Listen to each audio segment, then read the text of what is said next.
Very good. So another official welcome also to the friends online. Today we have a different setup, so I'm trying to do the online through my computer instead of the iPhone. So I need your feedback whether you can hear me well like this or whether we need to change something. No? And again, there will be a time for communication, for question and answers, or for reports, and for the people, for the friends here. When you have something to say, it would be wonderful to have you here, because then whoever joins us online can also participate with your journey. They can hear you. And you can hear me. That's very good. And the invitation is when we have question and answers, you can write in your comment some questions, and Steve will give me a sign that a question has come. So we see how that goes today. No?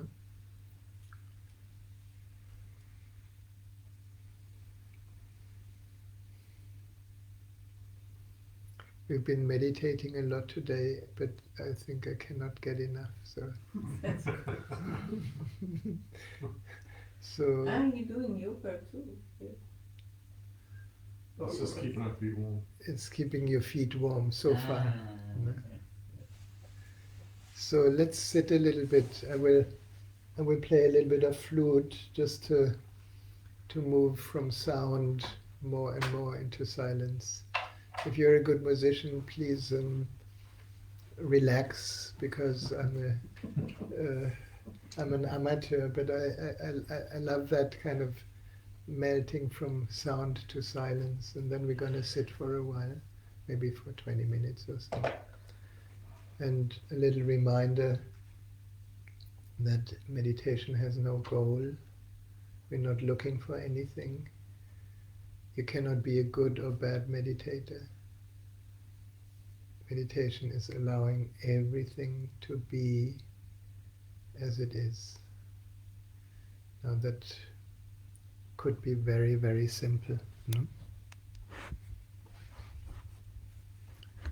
And when we allow everything to be what it is, the habitual resistance or the habitual becoming has a break, and we fall into what we could call our true nature, which is beyond all the things that we can perceive.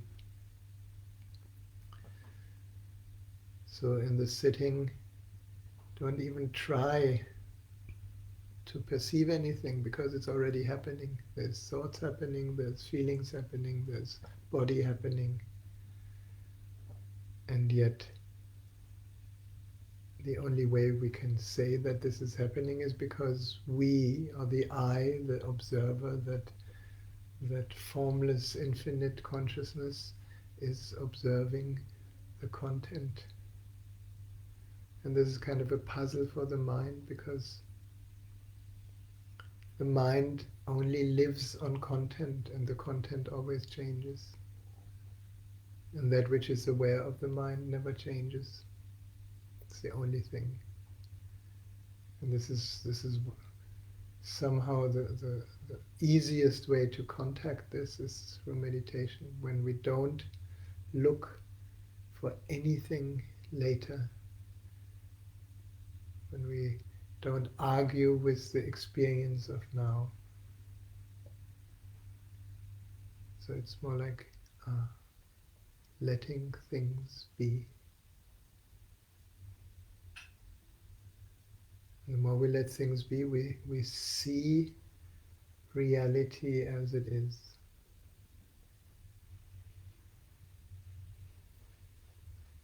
Normally we put on everything we see, or we feel, or we hear, or we sense, we put a label, we add something. And when the label is gone, then what is here? Or what is behind the label? It's an important inquiry or an important questioning. That in my feeling, everyone is looking for this, not knowing that we are looking for this, because we all look for freedom and love and peace, and we think it's outside as an experience, but it's inside as a being. Okay? So enjoy. We're just going to sit. Close your eyes. Take a deep breath.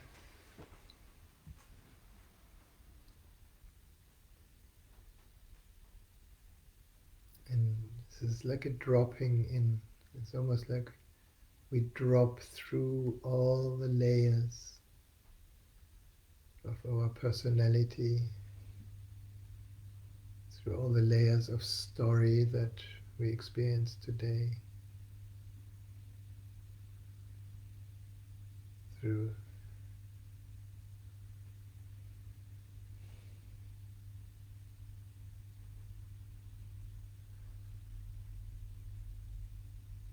all events.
this peace.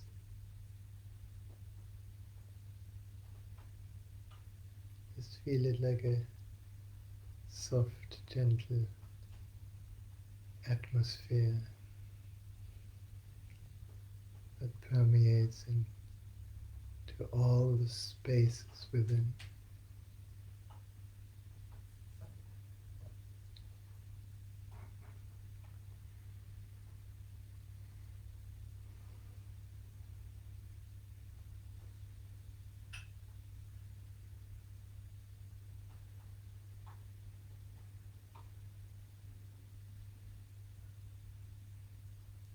Feel into that natural openness,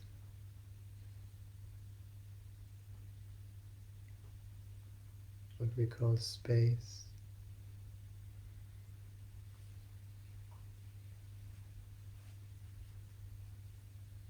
Without space, the form wouldn't be there.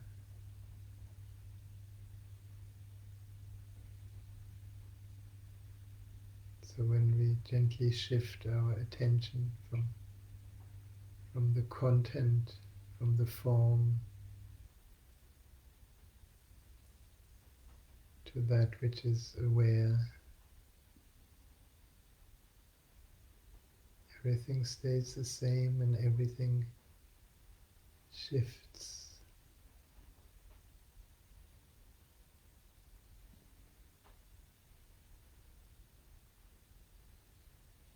There's formlessness, there's no shape, there's no identification.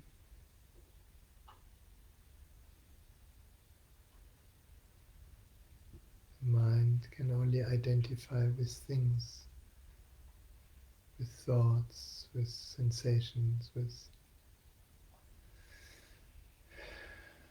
objects.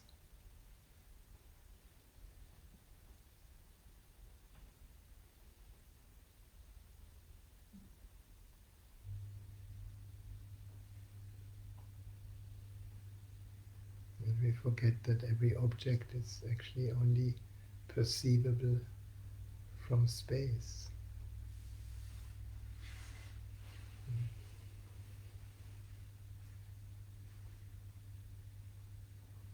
And perhaps we are the space.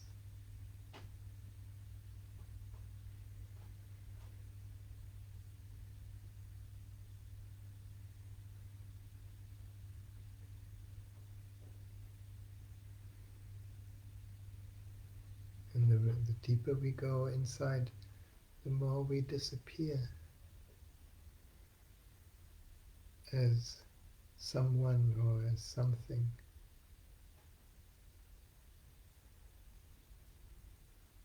And yet we are still here as space.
deep breath.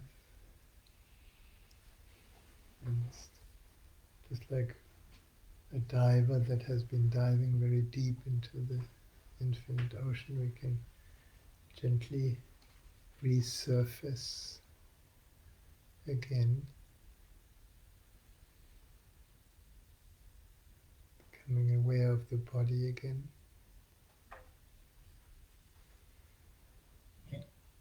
And as we come back, you can kind of feel that the connection between body and space, or the relation between that which is aware of the body and the body itself.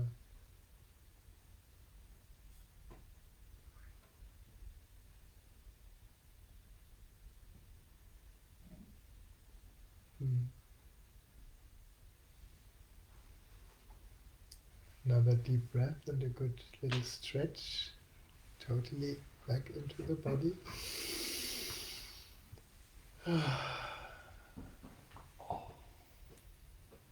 Just like the diver comes up and needs some air, no? So that we can then go even deeper later. There's nothing on the surface.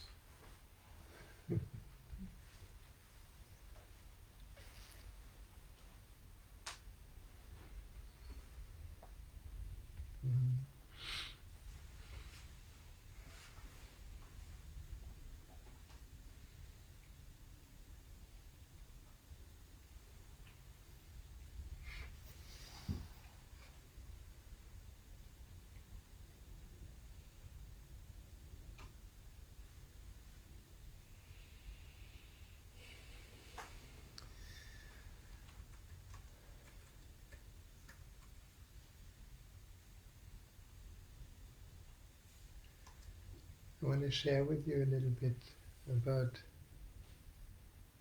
what kind of came into consciousness today during the meditation day, because I think it's very valuable. I don't know about you, but many people I heard have been in a lot of turmoil the last days, more than other days. I know today was a bit. Yeah, today and yesterday, at least for me also. And when we are not attentive, we do tend to take things personal. We take experiences and add them to the person instead of seeing them as an appearance in consciousness. And that, of course, the moment the person appears, division appears, and at least in my case, struggle appears, and power trips appear, and strategies to protect yourself appear. And all that appears because somehow over the centuries, as humans, we have learned the illusion of a person, of a separate entity that we have to preserve. So a lot of, and all this gets, of course, shaken up through COVID-19 very strongly, because many things that we identify with simply cannot happen in the moment. And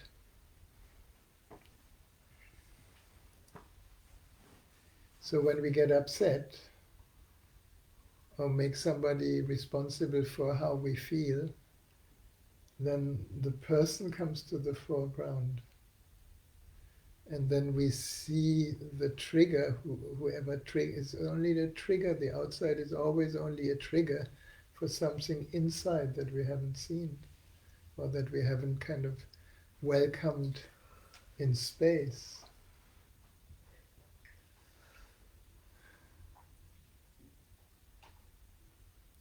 And then for me it was very helpful today, at the beginning of the day, before we even started the retreat. Pavitra was a great help. She pointed out something that is so simple. It's like, okay, when you feel triggered and you see the other person as somebody that is really, treating you unjust or rejecting you or playing all sorts of tricks with you, then your focus is on the person. And then there's conflict.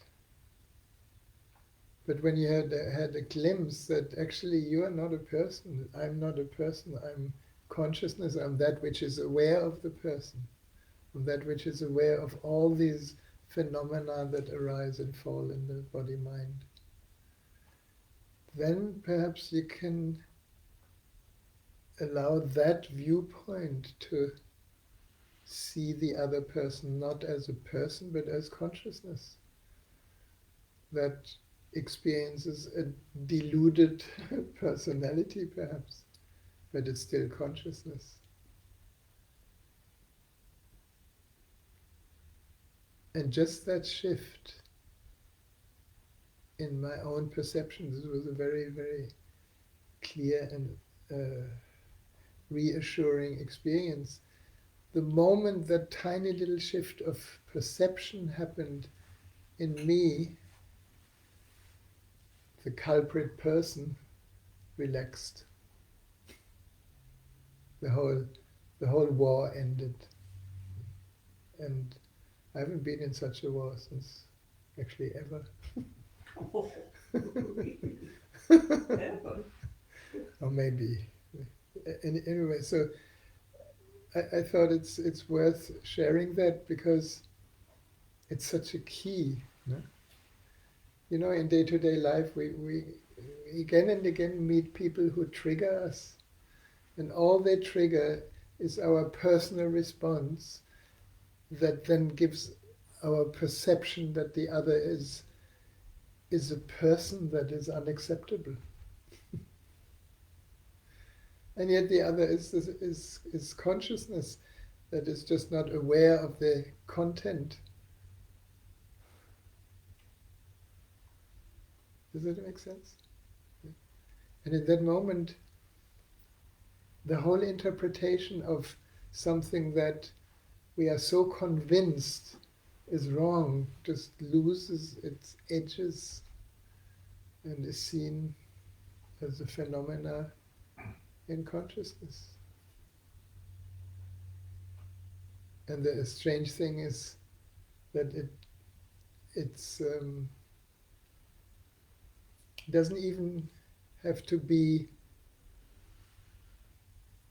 how to say this, here now. It has no time and no space. The other person was far away, and yet the behavior completely stopped when something in me shifted. So it's kind of a reassurance that we are all part of an energy net, and if one atom or one person in the net shifts the perception, the whole gestalt changes, which is liberating because then nobody's. We heard that many times, and I heard myself say this many times. Nobody's responsible for how you feel.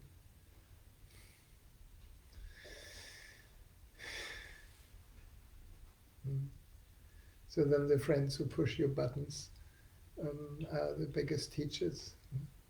They kind of discover that which is still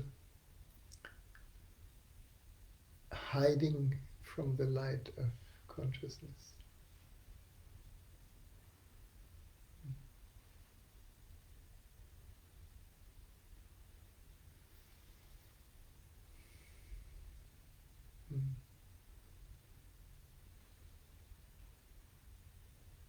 And that's such a relaxation.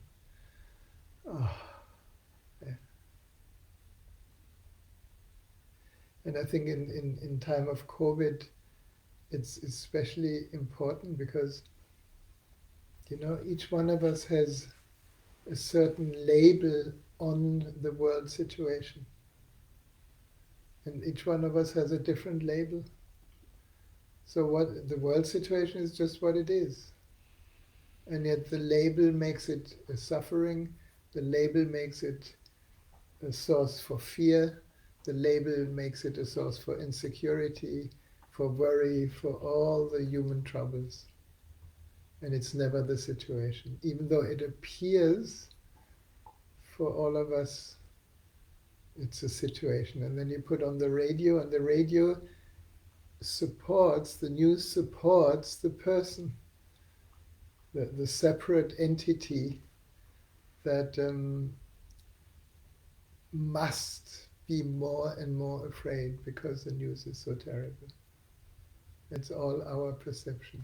It's all our label. Otherwise,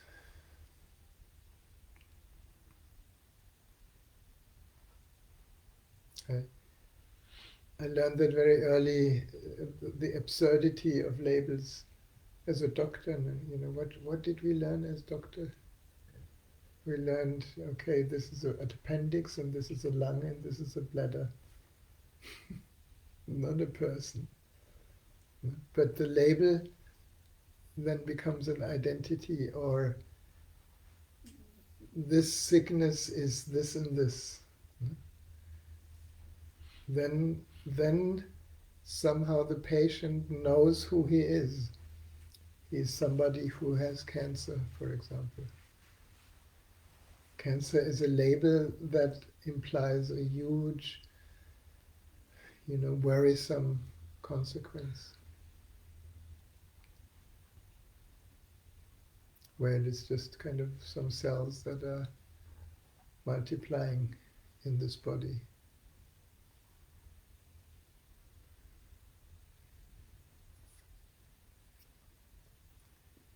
So, does it make sense?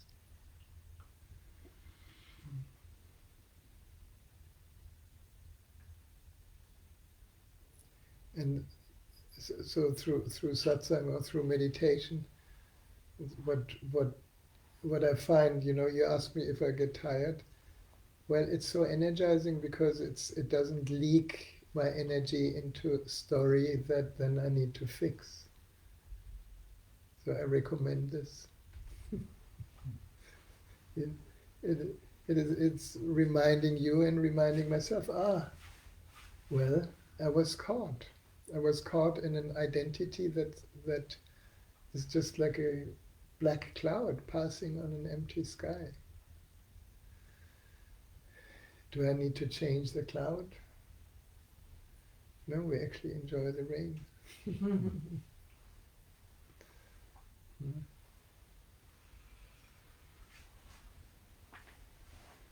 So, friends online or here, if you have anything to say to this, or comment or share your own experience or have a question, let's open this. And if you have a question online, just write it.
So the black cloud is Come. Come. Because then they hear you better and they also can learn from you. The black cloud. the black cloud is happening in consciousness. Is it? You tell me. Yeah, of course. Everything's happening in consciousness. That's right. Of course. Exactly. It's very obvious. No? And so it's perfectly fine. It's perfectly fine. Yeah, so it's the expression of what is. That's right. I love it. It's perfectly fine. Yes. But your story was about not being able to recognize the black clouds as such. My story is I was caught in an identity that the identity thought it needs to defend itself, assert itself, argue and win, because otherwise I will be fucked over. Excuse me the rough expression.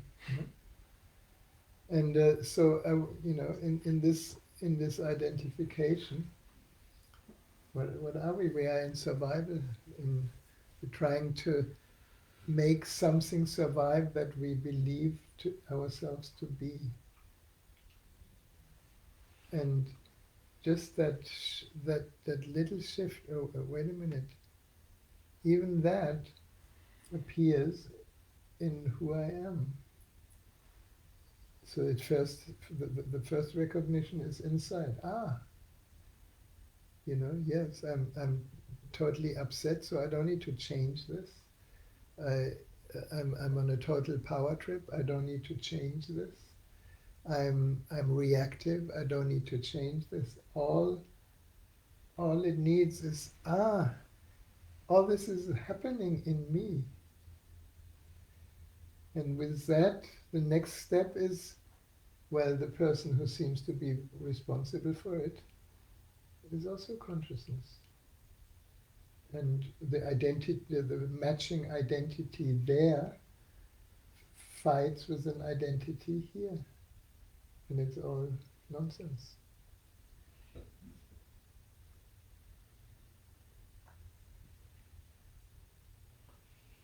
And the strange thing, the whole energy, the whole war energy, I'm talking about war because I just yesterday, I read this book from Sahadru. Anybody knows Sahadru? This wild guy from the north who was in the Vietnam War.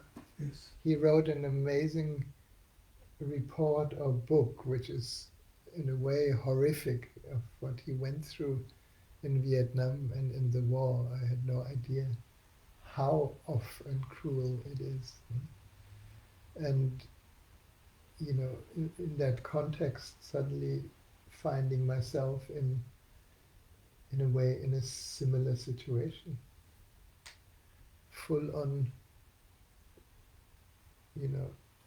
power against power, manipulation against control, and so on, like another war.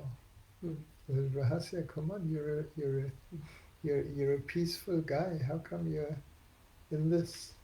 I needed to be in this, obviously, because those people who push your buttons are your best teachers. We hate it, but it's true.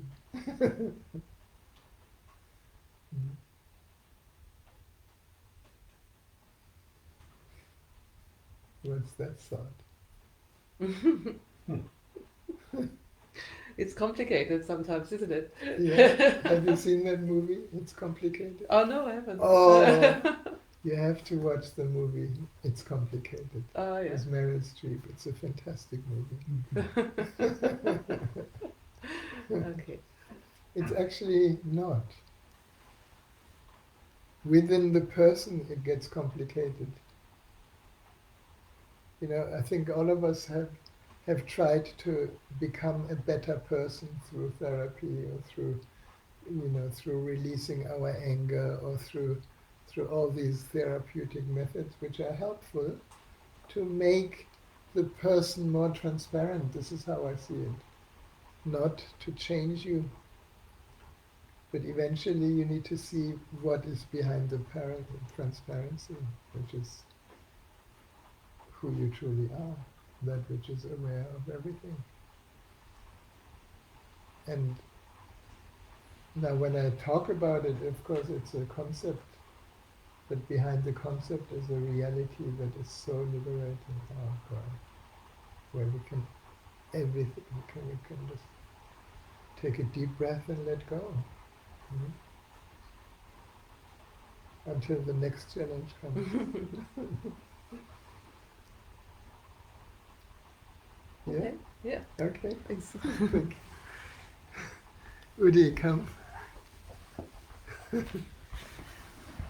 So, Hey, brother. Rahasya, so my question goes on from that, Yeah. because my concern with letting go into consciousness, which is, great, why we're here, is it's what's happening, that the world is just kind of so unraveling that it feels such a passive option, when really shouldn't some of us be more proactive about facilitating change and making things better? Absolutely, facilitate the change here. Yes, I know, but I don't think it's going to happen fast enough. That's my concern. I think. Well, then it looks like you have a goal that the later moment is better than this one. Then you're already trapped in personality. It's not wrong. We all are. It's not wrong, but it's good to see. Well, yeah. I mean, I've always had that. It's an intellectual decision. Yes, we're much more. The priority is for us as human beings to evolve and become conscious, and that's always been my time with Osho and in meditation and everything. I just think, it's a bit like Buddhism is a passive religion, and many of the Buddhist countries fucked over your term before, because it's a very passive, receptive religion, and I just think if we just take this goal of finding our own inner being as being the be all and end all, we're letting a whole lot of other things within civilization become so difficult. Well, I see it a little bit different, because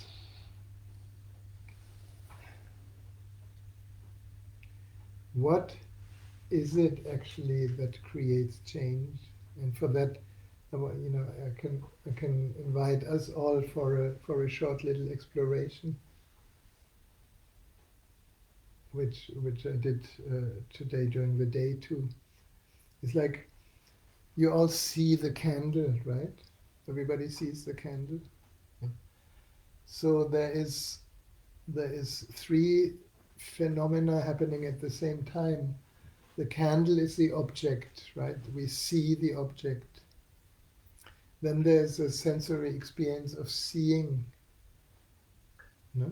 And then there is I see. No? So now comes the big question. Where is the seeing happening? Is the seeing happening in the candle or in you? The seeing is happening in me. That's right. Same thing with sound. We hear the rain, or we hear my voice, or we hear any sounds. Where is the sound? Where is the sound perception happening? In the rain dropping or in you? In me. Same with, you can touch, wherever you're sitting and feel the chair, or feel the cushion, or feel your hands touching. Where is the sensation of touch happening? In the cushion or in you? In me. So if you take this further, you will find every single thing that we think is happening outside is happening in you.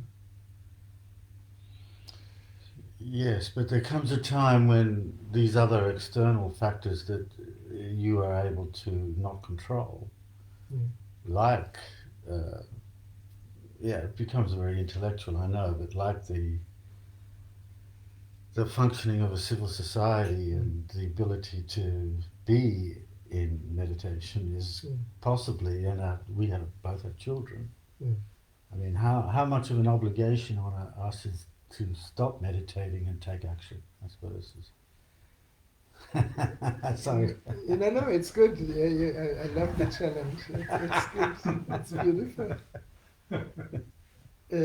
It's the other way around, at least for me.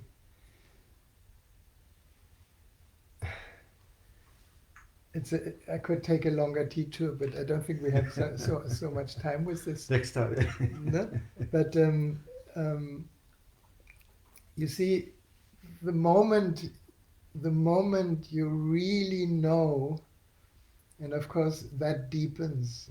It deepens for me. I don't think there's an end to knowing yourself. But the more you are aware of that awareness, which is when awareness gets aware of itself, we call it awakening. That is not the end, that's the beginning. The way you talk about it, that's the end. But that's the beginning of the creative force of the universe moving through you, because we are moving life, we are unfolding consciousness, we are consciousness in the body that has so much more potential than any one of us lives. Not just like every flower has the potential to come from a bud into a full-blown flower. Not through effort, but through relaxing into the nature. If you look at the whole production of nature before humanity has destroyed it or began to destroy it, the formless, it all started with nothing. The earth was a fireball. Nothing was growing. And out of nothing, the human mind calls it God or the creator. But it's the creative force of the universe that brings into form the formless consciousness. So when you discover that you are actually infinite consciousness, then that which wants to live through your specific gifts can express itself unhindered. It gets hindered through the fact that we create a person out of it, that we create an identity out of it, that we use, for example, maybe you have the gift to find good houses for people, and then you are a property, how you call it? What's Working it? through God, yeah. Yeah. But actually, it is. If you take the person out, you will be much more efficient in allowing whatever property is needed to come to you. That happens. Yeah. And it happens. No? So this is how we change the world, because this is where the inner conflict and the inner need to be someone gives way to the whole working through you. I mean, one reason why I love Satsang doesn't mean I know everything, not at all. Doesn't mean I'm totally free, no, not at all. But it reminds me and brings me into a situation where I'm listening to what comes out of my mouth as much as everybody else. So I could book my own my own groups, and then as this feels healthy, the next step, of course, is to share it. Now I'm kind of a bit frustrated because I should be in Sweden teaching, but now I'm here sharing. So now the creativity is coming. Well, how we can still reach people, not because I want them to be different, but just out of the joy finding something that everybody is looking for, because everybody is looking for freedom and love and doesn't find it because it's somewhere else. So we have a huge responsibility also with our children, because I mean, there I have to admit complete failure in one way. No?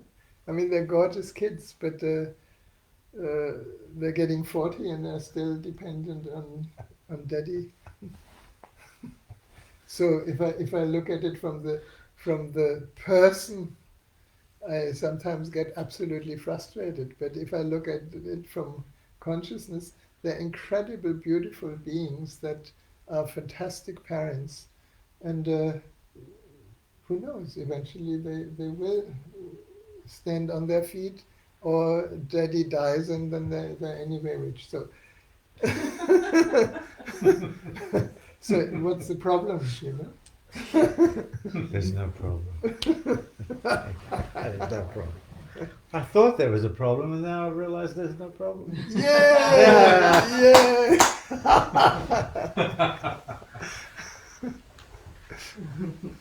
That's what freaked me out, like 30 years ago or more, when Ananda asked Osho about problems.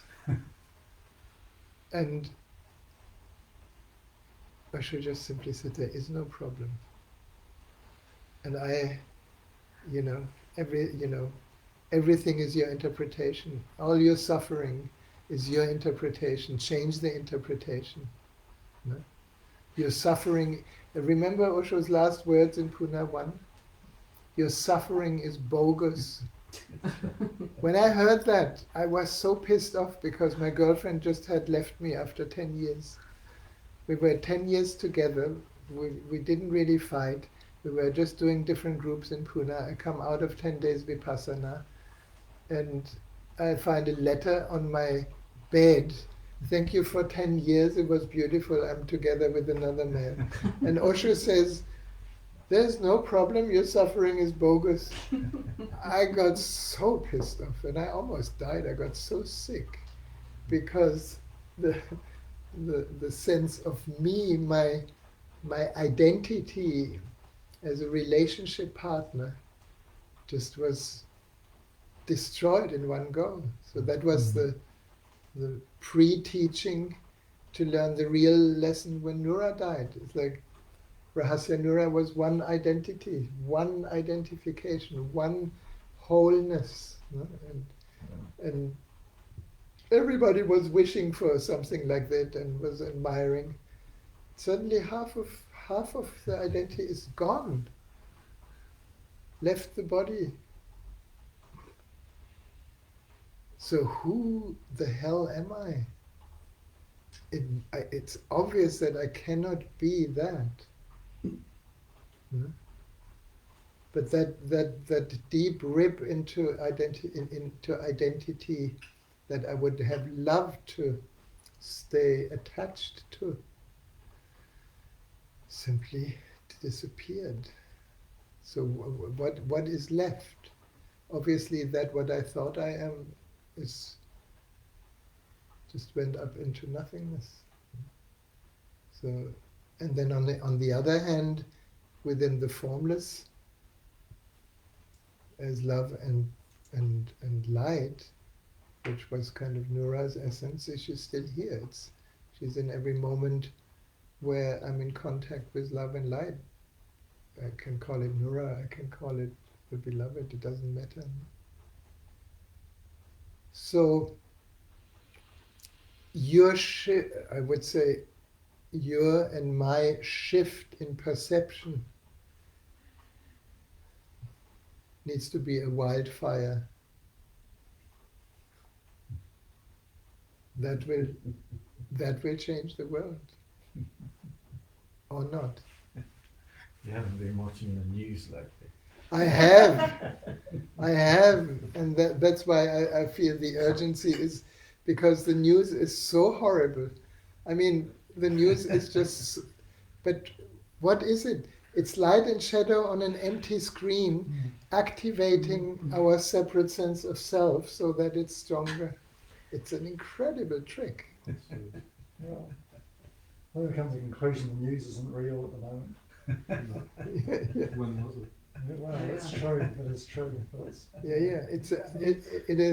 I mean, it becomes so absurd and so obvious that eventually even a complete idiot realizes that if I put my attention on that, all I do is suffer. Mm-hmm. And what creates the suffering? It's our... Huh? Sorry? There's a lot of idiots then. Yeah. People are just hypnotized. Yeah, totally. Sometimes I'm one of them. Yeah, I'm sometimes one of them. Oh my God. And then the beauty is then you can wake up again. Wait a minute, what is here? Yeah. Because when we're totally present, the whole sense of self disappears. There's only now. The whole knowing it all disappears because the now is unknown. You can never... The false sense of self dissolves. Yeah. Mm. Yeah. This moment is completely unknown, but yet it's the only reality. What we make out of it before and after is either a memory or a concept or something. But this moment, nobody has ever known this moment, but we are living it. And then, what we call consciousness, we can use another name then, is presence. And this is what we get so frustrated by, because hardly anyone is present anymore. Everybody's on the phone, on the news, gets distracted here and there. And even when, sit with a friend on the table, everybody's on the phone. Nobody's present anymore. And love, which everybody is seeking, is not in the mobile phone, not in the emoji hearts. Or is it?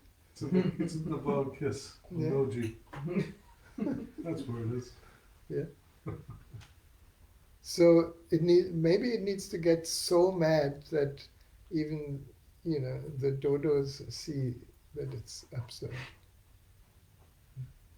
But in the meantime, surrender to your gifts and live them, Really pour them out. Because the gifts are not personal. And we get so afraid because we make it personal, and then we are afraid to fail or to say the wrong thing or to hurt somebody.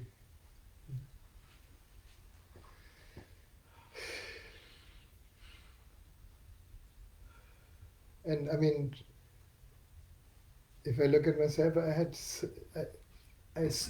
was striving so much my whole life to be a good person. I don't know. Some of us want to be a bad person because it gives us more attention, but or a good person, and then a good sannyasin, and then a good teacher, and then a good, oh my God, and the whole shadow stuff that wonderful people that push your buttons bring up to the surface. We don't want it, but that creates the person. That creates the personality, the resistance to what we call shadow, because we still believe in good and bad. And when you finally relax into your badness, it's really not so bad. When you finally feel that good or bad or power trip or no power trip is already held in the tenderness of consciousness, then the bite releases.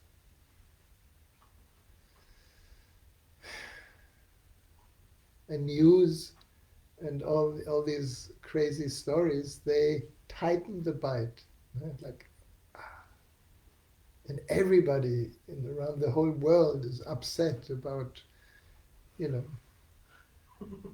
so many things.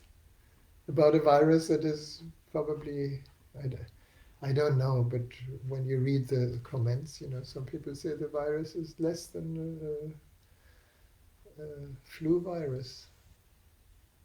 But then other reports, you know, show that it's quite a serious situation. So who knows? It's all in the interpretation. And at the end, we all die anyway. So, right? So why not really live that which wants to live through us? The passion for life, the passion for love, the passion for creation, the passion for supporting each other in love rather than fighting each other in fear. Now that sounds very Christian, but it's not about it being a goody-goody, it's about relaxing into your nature and not taking your nature personal, not making a person out of nature. Well, that's wrong what I'm saying. It's seeing when we try to make a person out of our natural being, because we cannot avoid it. You know, somebody pushes a button, the person is there, and then maybe you discover your buttons. You have less and less buttons.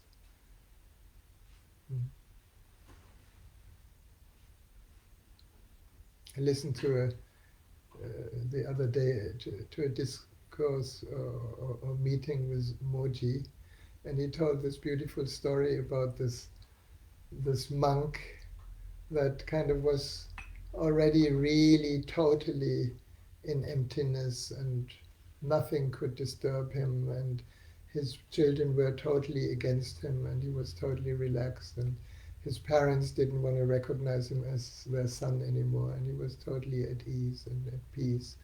And he was meditating, and basically he was totally enlightened, and he was living in a temple in Japan with these sand shapes that they make in the Zen garden. And then 3 demons saw this pure monk and said, let's see if he is so pure. Everybody thought he was pure. And a branch fell onto the sand shapes he made and disturbed it a little. And the demons were watching him. And they sensed a little bit of pissed offness that this branch is disturbing his creation. And the demons came, yeah, and started dancing on the sand. And he completely freaked out. So they found the residue of a person. I like that story, it's nice. We have many branches falling on our sand.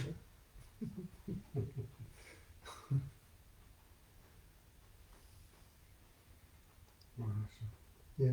There's a question here from Anders. You have to scroll up. Anders read. Anders, let's see. Anders, you have a question. I hope I find it. Just scroll up a little bit. Yeah.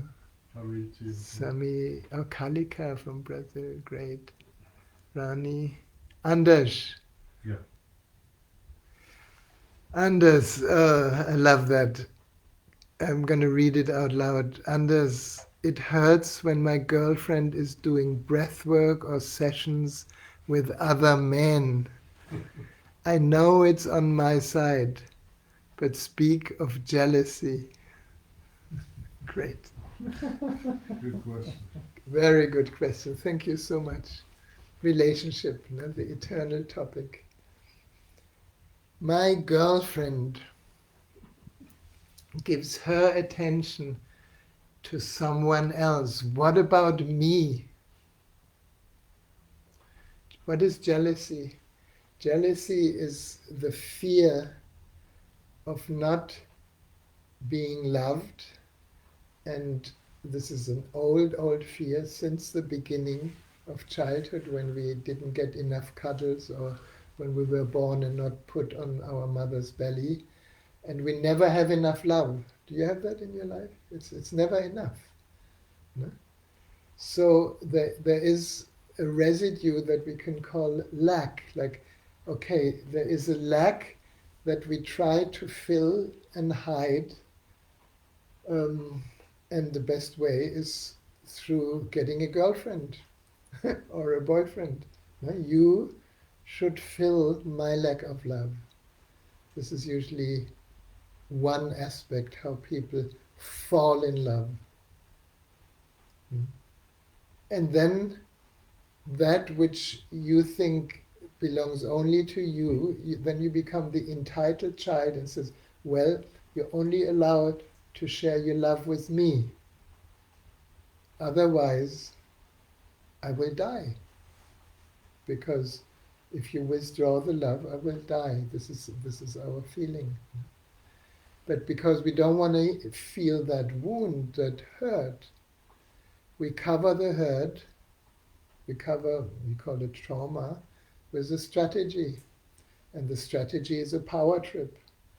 And jealousy is a super power trip. And it is so overwhelming that whoever gets jealous, man or woman, I experience it more with women,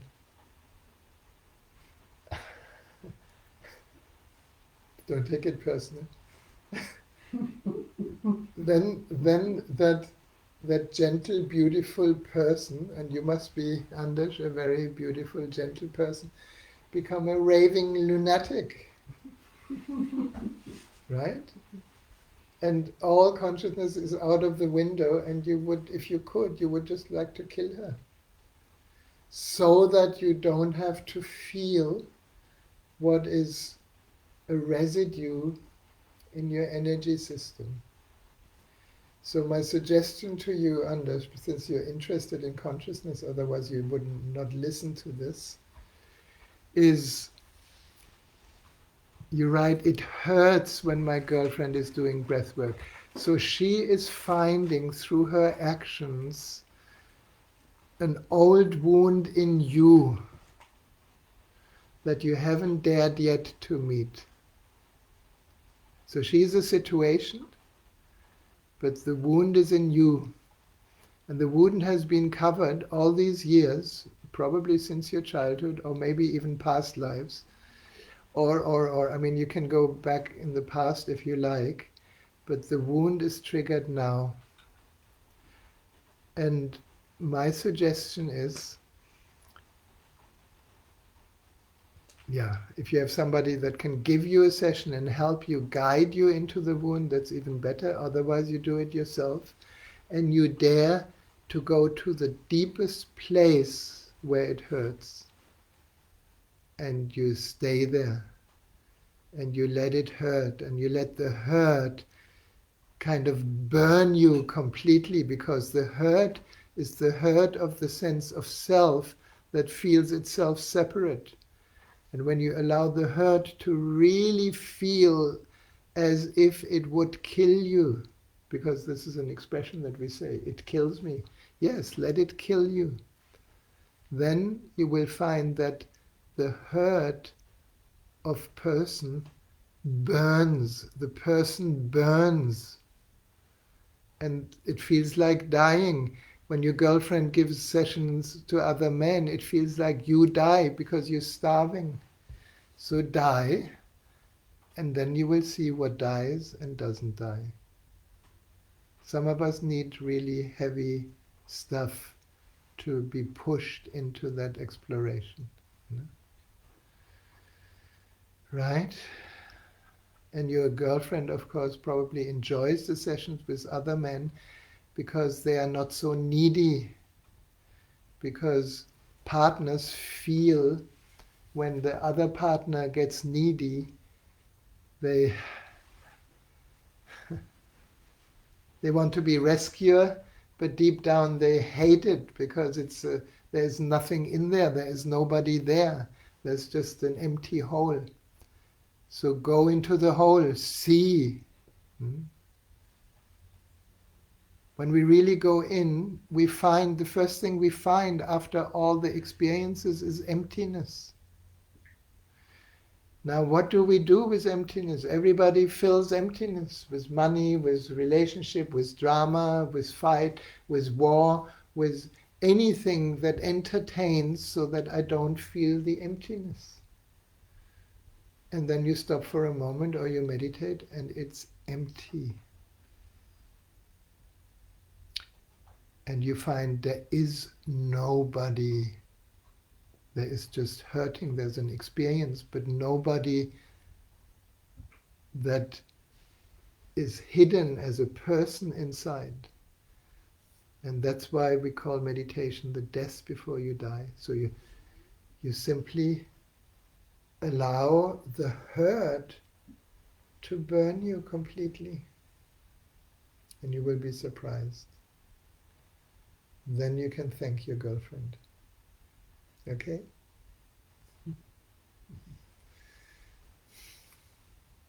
That was a short version. Usually when I do it in the session, I help people. And it is such an incredible, blissful awakening to recognize that at the very core of suffering, when all the strategies fail and you become one with the suffering, it's finished. There is no suffering. And it can happen like that. Like today. Like today, yeah. It can happen like that. No? I recently gave Steve's friend a session.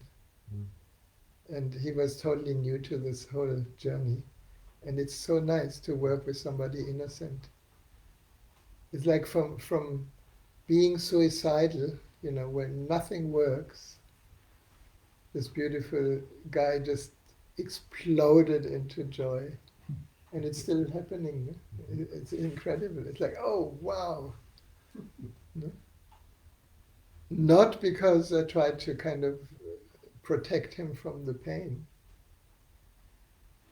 It was just kind of a midwife into death.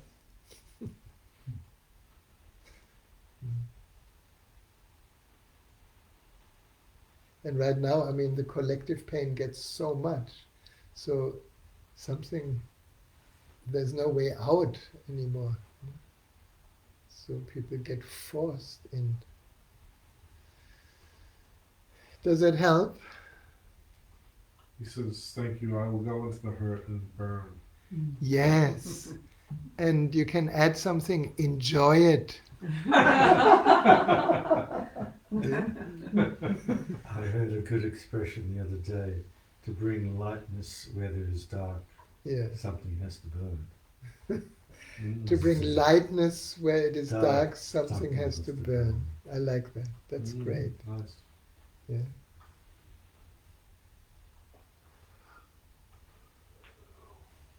Yeah. Now it's humbling, For me it's humbling that I can get so triggered like today. Because somehow the spiritual sense of self also tries to say, I've done it. I'm over it. And then to see, no, there are pockets of identification that are invisible until they get triggered. Thank you.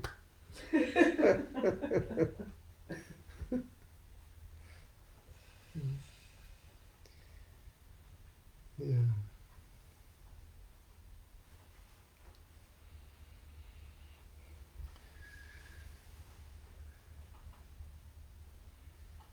Now,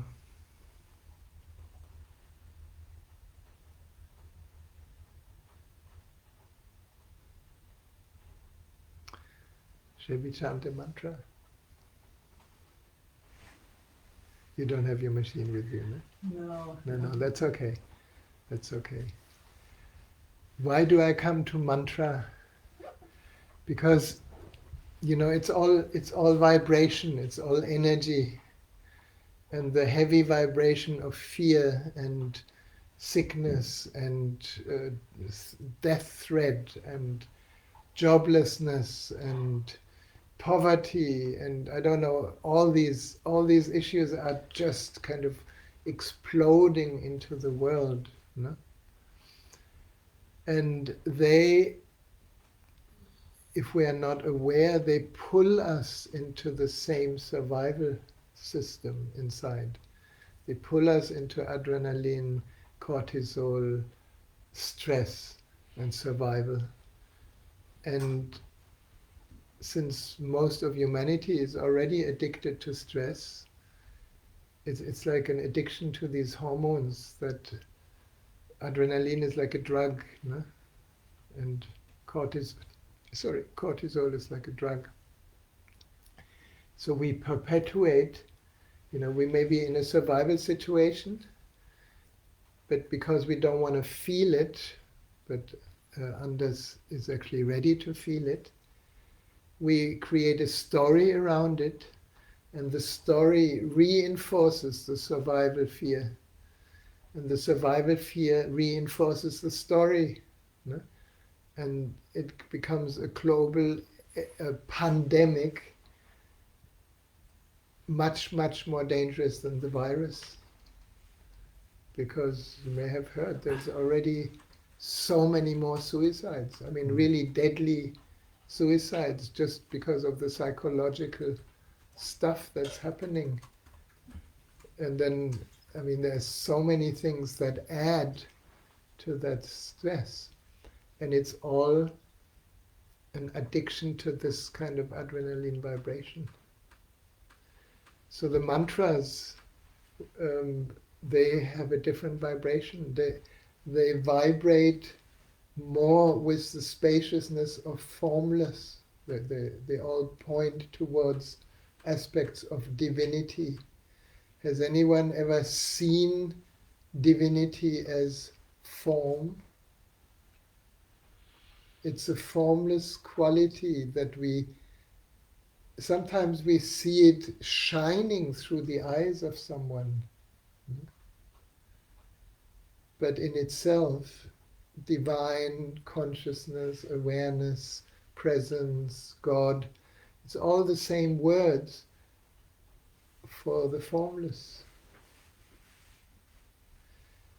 But we can lift the vibrational field, and then our experience changes.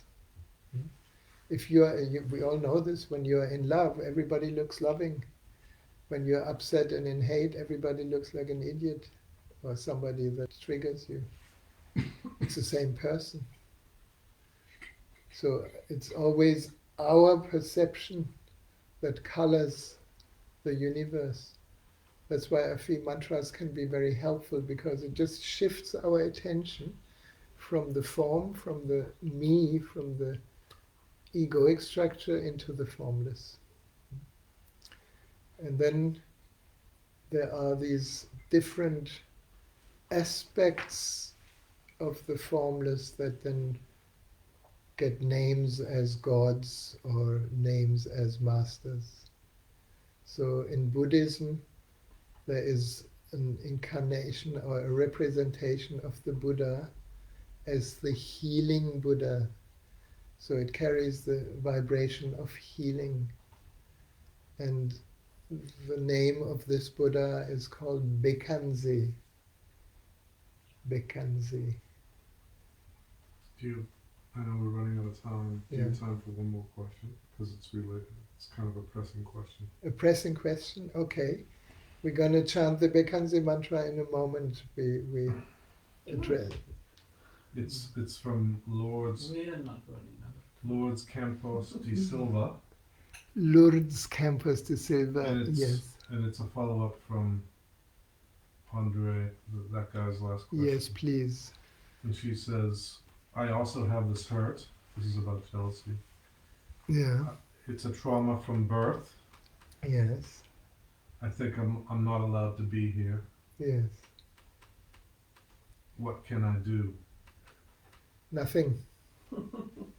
Lourdes, nothing. Because you already created an identity with the name birth trauma. We all have that. So, and then when you start doing therapy and you can label it, then you know that you are traumatized.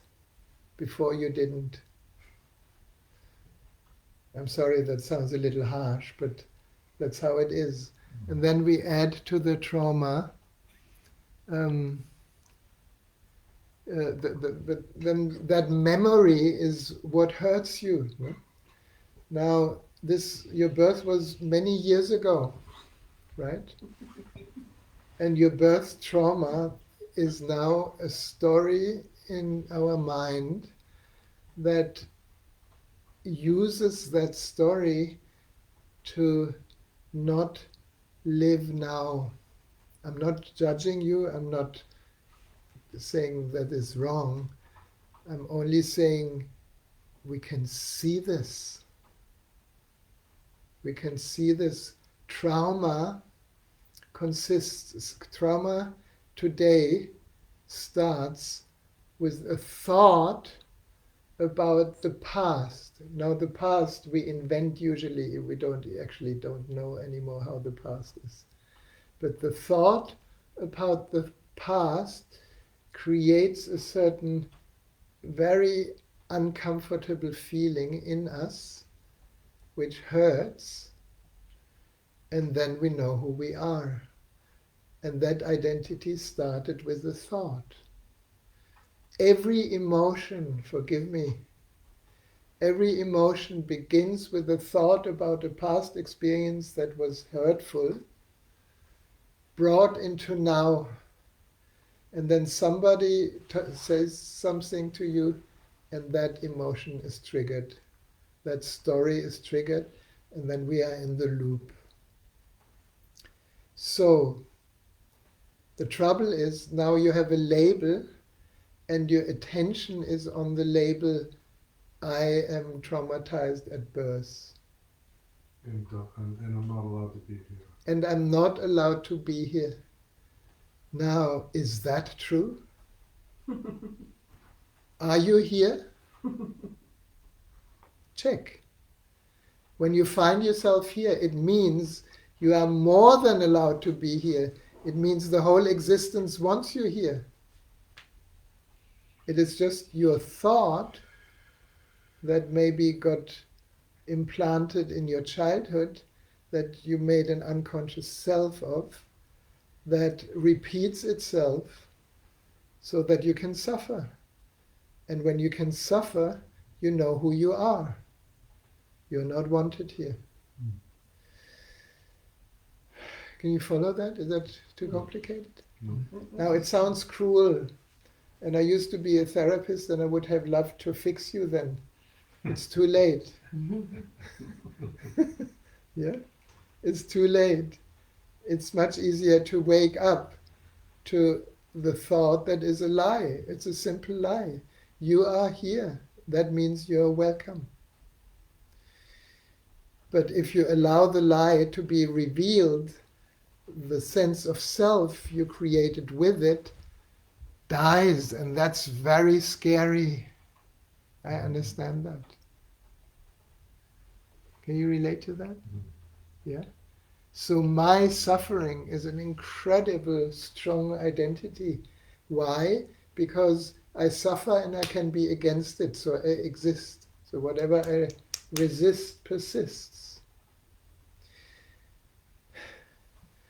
Be here, my darling, and check whether you're welcome. And you will find you're totally welcome. Even if some idiots reject you, the whole existence doesn't reject you. Otherwise you wouldn't be here. So welcome. And start an investigation in your habitual thoughts. I did that, it's shocking. it came to a point in me, and you have to check that any thought that I have about anything is a lie. Take a breath. It's just not true. Any thought. Because any thought is an interpretation of reality. That means I'm a lie. You are a lie? Mm. No, your mind is lying. Mm. You are who you are. Yeah? Yeah, the little I The little I. is a lie. The little I is a lie. Yes! The little me doesn't even exist if you investigate. That's the beauty. It's a construct of thoughts that have been repeated enough until we think that's me. And that's the freedom you have, dear Lourdes. That's the freedom to see that it's a lie. Okay? So to blast the lie into a different dimension, let's chant the Bekkanse mantra. Bekkanse mantra is basically tuning into the vibration of healing, and this is for you specifically, Lord. Healing is a vibrational field in where everything in you relaxes into the nature that we are.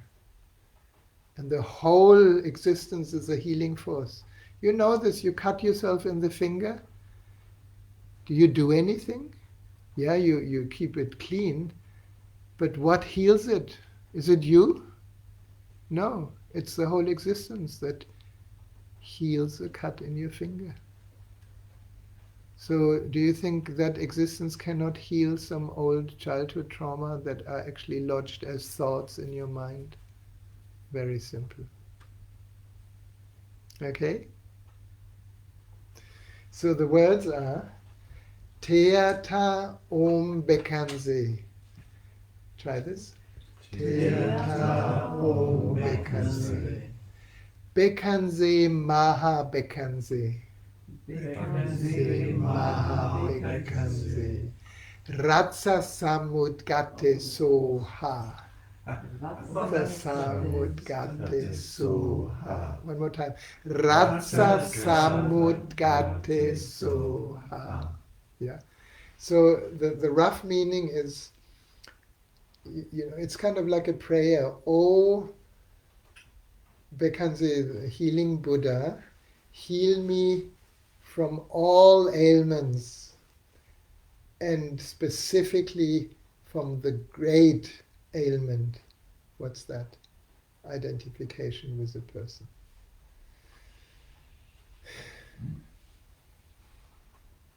Okay? Close your eyes.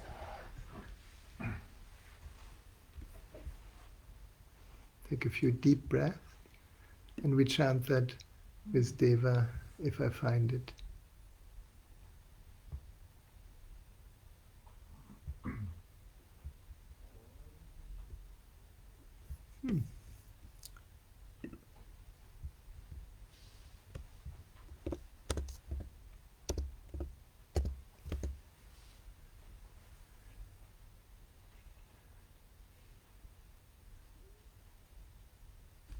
It's coming.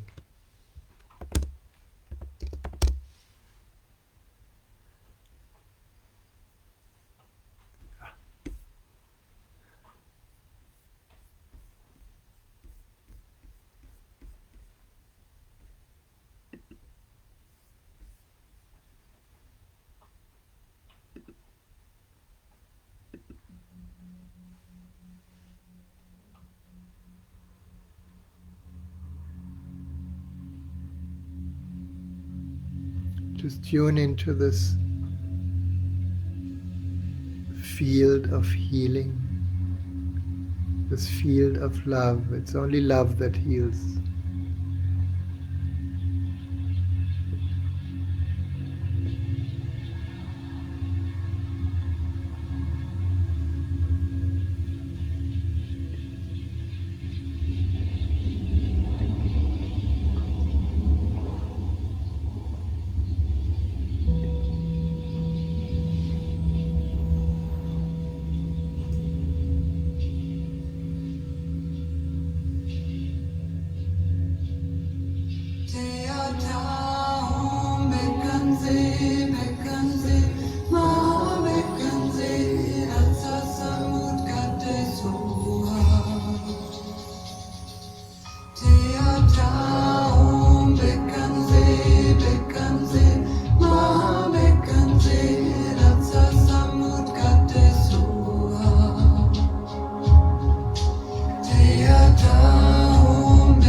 Yes.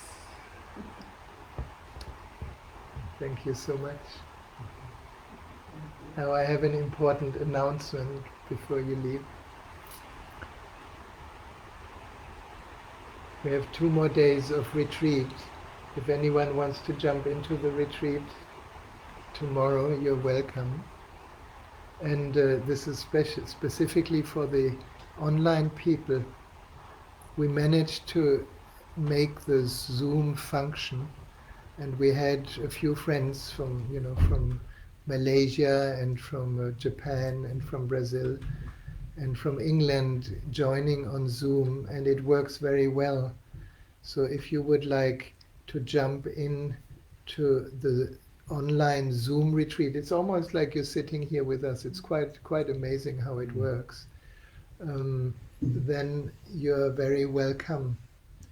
And the best would be if you write me an email to rahasyanura@gmail.com. Can we write that as a note? No? Preferably tonight, so that, because we need a little preparation to include you, but you're very welcome. We can take, I think, up to 100 people. So feel free to ponder about this, and we go very deep in meditation, and we have satsangs and other happenings, and it's very beautiful. I was very touched about today. It was kind of exceeding my expectations. So thank you so much for being with us here, and have a beautiful rest of the evening, and for some of you maybe in Europe, of the day. And there will be another satsang next Friday evening.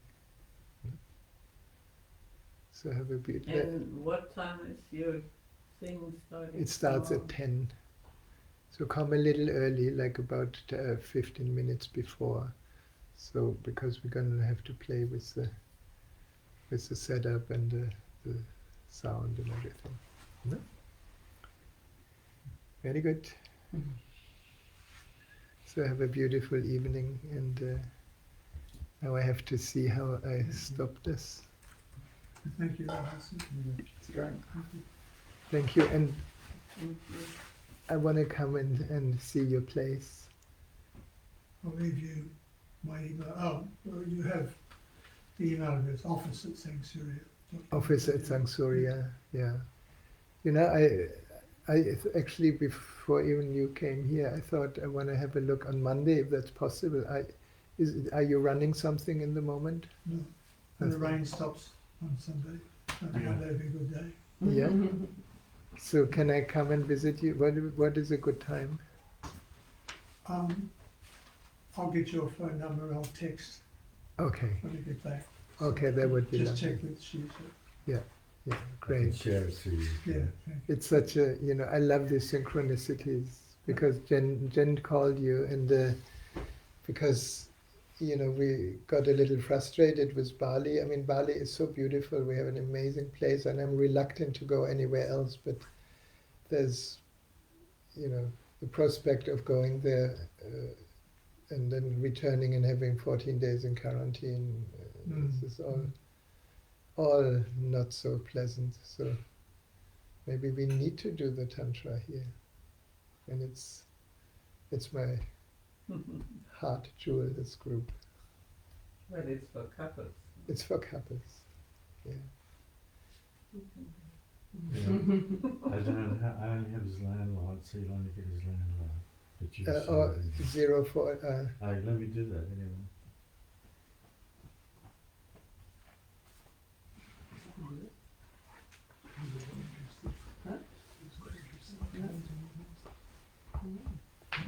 Yes, 04. Oh, no. Oh, geez.